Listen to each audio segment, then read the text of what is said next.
Halo guys, jadi saya sekarang mau berbagi cerita tentang injektor ya, karena injektor itu sangat penting.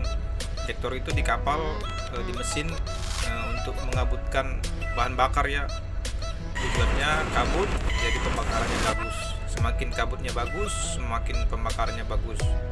Semakin tekanan injektornya tinggi, itu semakin rendah pemakaian bahan bakarnya. Kalau kebalikannya juga, semakin dia tekanannya rendah, maka aliran bahan bakarnya akan semakin boros ya. Jadi memang suatu injektor sudah ditetapkan, contohnya 280 bar atau 280 kg per cm kubik. Itu udah tekanan rata-rata dari secara khusus mesin saya ya, MAN BMW. Jadi MAN BMW 2 tak. Jadi itu mesin MAN BMW ini nggak sembarangan orang bisa setel injektornya, nggak sembarangan orang bisa skir injektornya, karena dia MAN BMW bisa memiliki dua nozzle di dalamnya. Nozzle-nya bertingkat, hampir mirip-mirip, sama partnya itu lebih banyak daripada part-part dari injektor yang lain, karena dia menurut saya spesial ya. Jadi hati-hati kalau mau setel injektor dari MAN BMW. Bisa kamu setel, bisa kamu skir. Kalau penyetelannya itu menggunakan semacam ring ya, ring bulat-bulat kayak sim gitu dia bahasanya.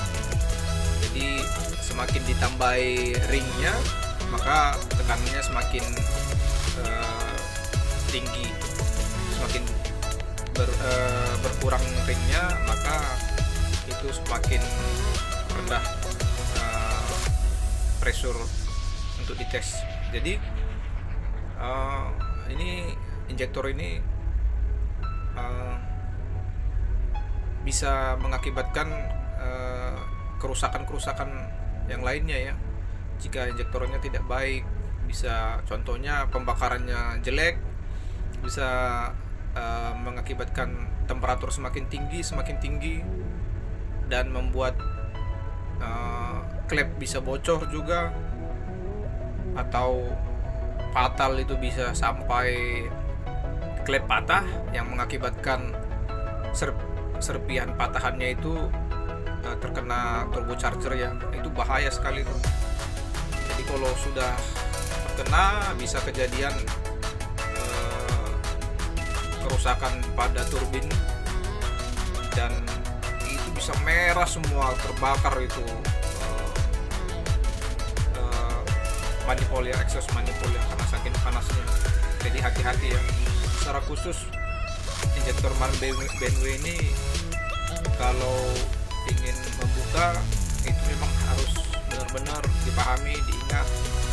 Nah, jadi di sini saya berbagi sedikit bahwasanya injektor MAN BMW itu bisa dites ya untuk kebocorannya ya. Ini caranya: tahan dulu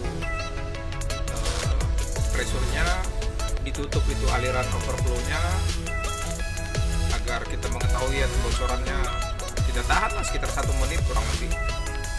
Nah, ini sangat penting ya untuk dilakukan proses pemeriksaan ini ya. 3000 jam, kawan-kawan, 3000 jam udah bisa kita periksa kembali. Kalau lebih cepat kita periksa, kita sanksi, boleh, lebih baik. Tapi kalau kita berpikir itu